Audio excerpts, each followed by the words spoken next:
Tudo bem, pessoal? Nós vamos dar sequência ao nosso estudo sobre a República Brasileira. Nós vimos que uma crise profunda se abaterá sobre o Império, sobre a monarquia imperial que se estabeleceu no Brasil no período de 1822 a 1889. E essa crise é decorrente de quatro questões. Nós vimos que o que levou ao fim da República, da monarquia aqui no Brasil, da monarquia imperial, foram, respectivamente, a crise religiosa, a questão abolicionista, a questão econômica e a questão militar. E por isso nós tivemos a proclamação da República pelo Exército Brasileiro, já que os militares, desde a Guerra do Paraguai, vinham reivindicando espaço de poder, espaço de participação na vida política brasileira, espaço que na monarquia não existia. Esse espaço na monarquia, sem chance. Então, nós tivemos a proclamação da República no dia 15 de 11 de 1889, pelo Marechal Deodoro da Fonseca. Embora, estudando, conhecendo, analisando um pouquinho a personalidade de Marechal, nós vamos ver que o Marechal Deodoro da Fonseca ele não era, de acordo com as suas características pessoais, com a sua personalidade, ele não era um republicano nato.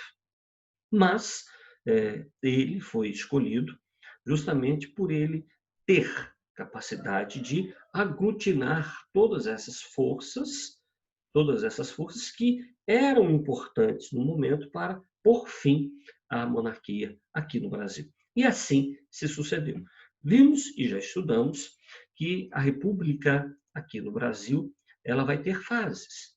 Nós temos a República da Espada, já começamos a estudar, temos a Velha República ou República Oligárquica, temos depois a Era Vargas, República Liberal, República Militar e depois nós temos a República atual, que é a Nova República. Nós já começamos a estudar a República da Espada. A República da Espada compreende o período de 1889 até o ano de 1894. Em 1894, nós tivemos a primeira eleição direta, isso é importante, primeira eleição onde o cidadão, ele teve a autonomia, ele teve a liberdade de ir até a sessão eleitoral e ali colocar o seu voto, ali escolher, realizar a sua escolha. E ali nós tivemos a eleição do primeiro presidente civil, que foi o Prudente de Moraes. Até então, os dois presidentes anteriores da fase republicana foram Deodoro da Fonseca e Floriano Peixoto. Esse período que nós estamos estudando, que é a chamada República da Espada. Disse a vocês que o presidente Marechal Deodoro, ele ocupou um primeiro governo chamado de governo provisório.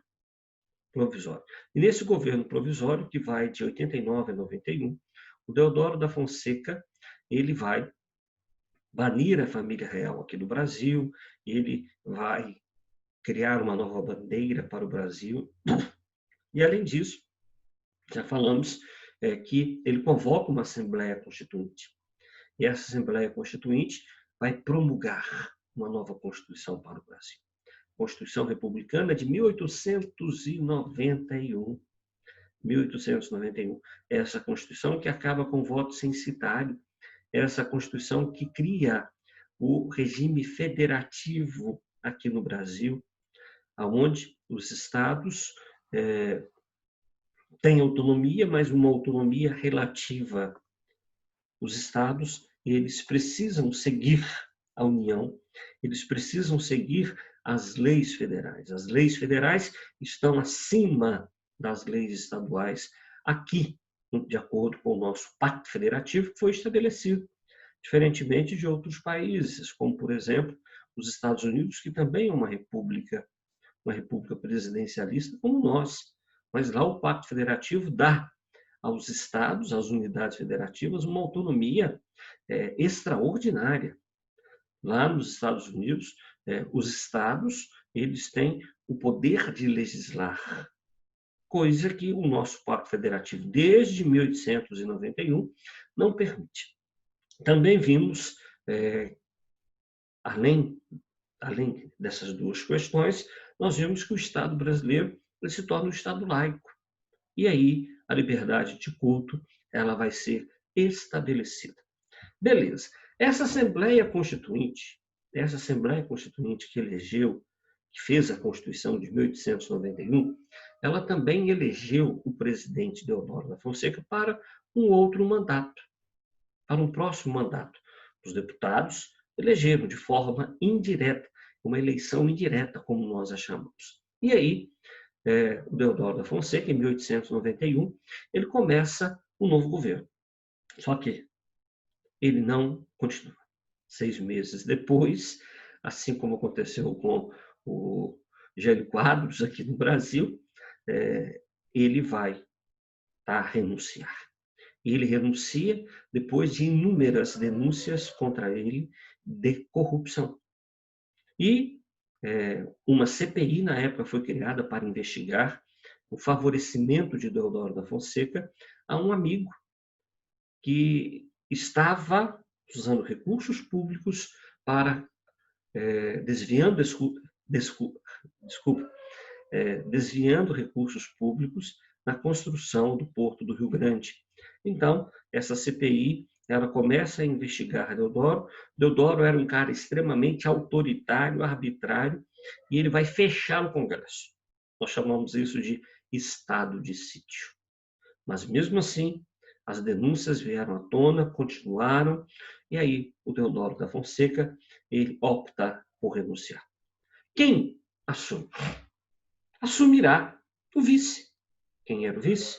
Floriano Peixoto. Marechal Floriano Peixoto. Por isso, República da Espada. 2 presidentes do Exército. E a espada, eu já falei isso em outras oportunidades, a espada é o símbolo do Exército. Vamos começar por uma questão legal. A Constituição de 1891, ela dizia o seguinte: se o presidente morrer, se o presidente renunciar, se ele não tiver completado 50% do seu mandato, o vice assumirá. Deverá convocar novas eleições. Ele poderá participar? Sim, mas ele deverá convocar. Se o mandato não foi executado, realizado, até 50%. Foi isso que aconteceu.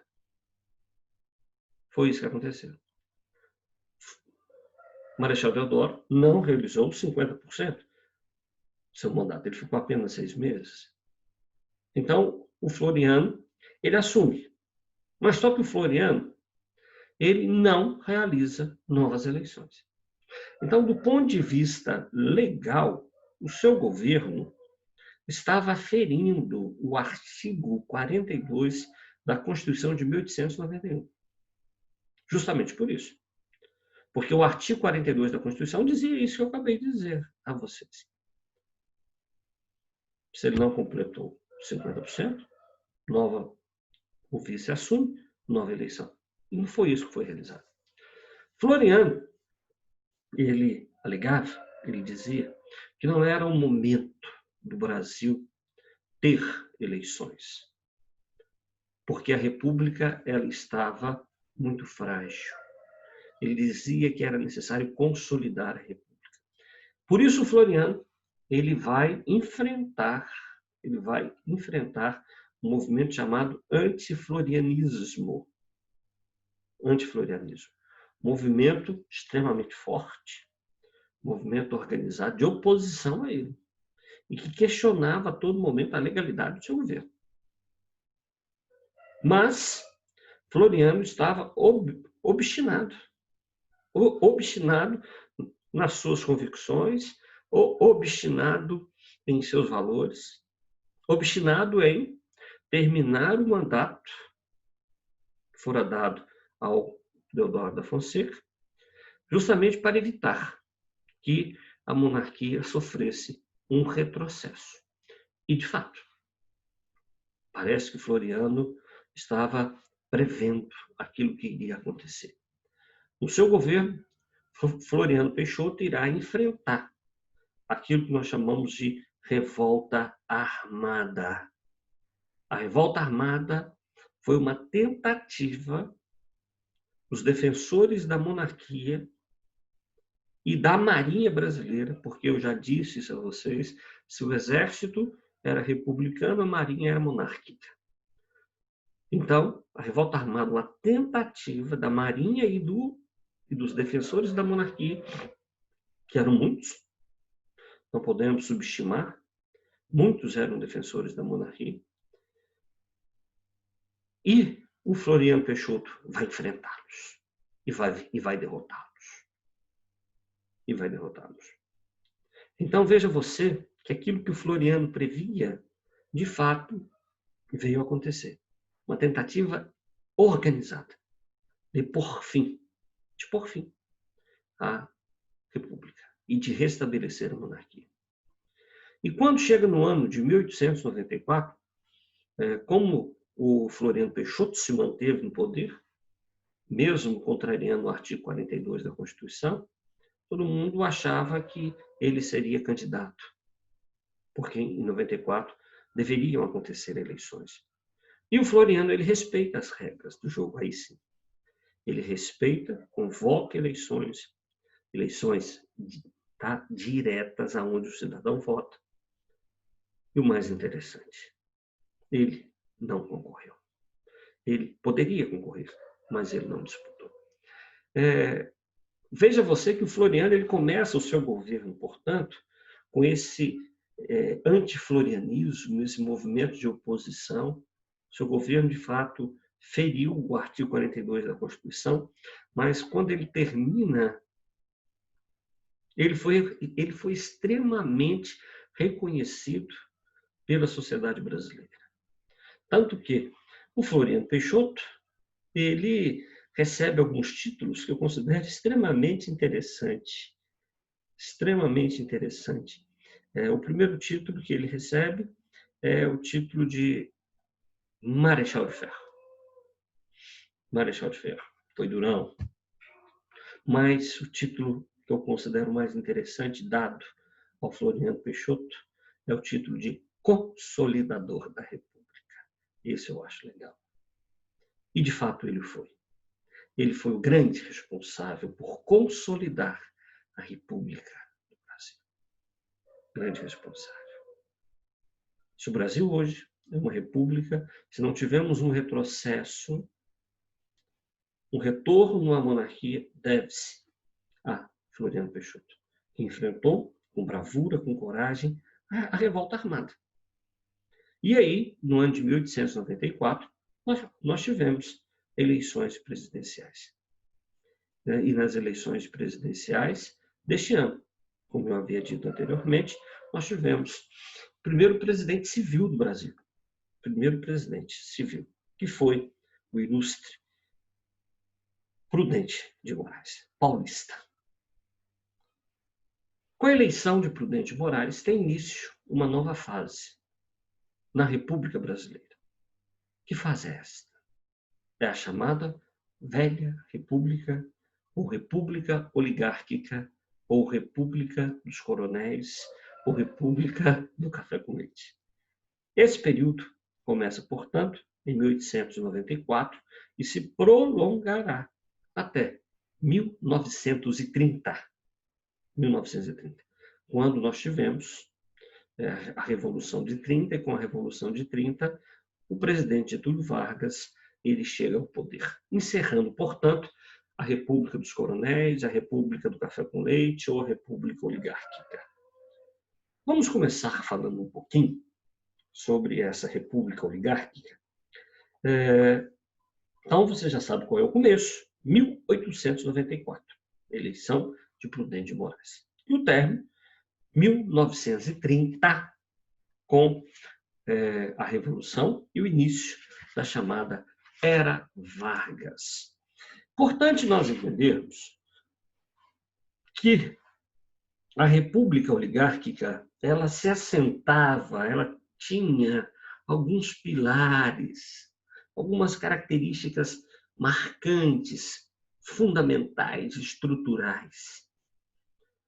Primeiramente, eu gostaria de explicar para vocês o que era uma oligarquia, já que esse período é chamado também de República Oligárquica. O que é uma oligarquia?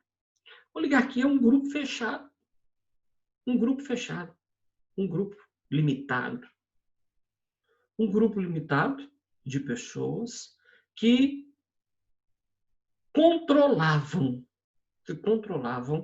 a política em seus estados, nas unidades federativas, e, consequentemente, passarão também a controlar a política nacional. Quem fazia parte da oligarquia? A oligarquia era fundamentalmente constituída, formada pela aristocracia oral. Então, nós tínhamos os grupos oligárquicos nos estados, nós tínhamos os grupos oligárquicos no Brasil. Vamos tomar como exemplo aqui a nossa região.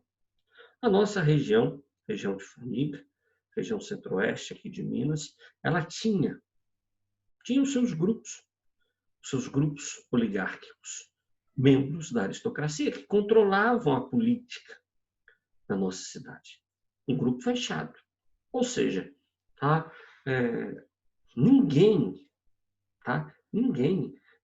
se opunha ao poder dessas oligarquias. Grandes fazendeiros, grandes proprietários de terra, que na época eram chamados de coronéis. Então, nós tivemos aqui na nossa região alguns coronéis. Grandes proprietários de terra. Donos de grandes propriedades rurais.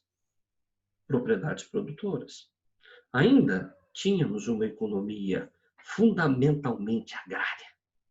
Nossa economia era fundamentalmente agrária. Por isso, eles tinham tanto poder. E esses coronéis controlavam a política dos seus estados e passaram a controlar a política nacional. Sobretudo por quê? Porque Minas e São Paulo decidem fazer um acordo. Minas e São Paulo decidiram fazer um acordo. E esse acordo ficou conhecido como café com leite. Minas era o leite e São Paulo o café. E esses dois estados, as oligarquias desses dois estados, passaram a controlar a política nacional. Por quê? Porque veja você o seguinte, que para se ter a vitória em uma eleição, duas coisas são imprescindíveis. Muita gente acha que é só uma.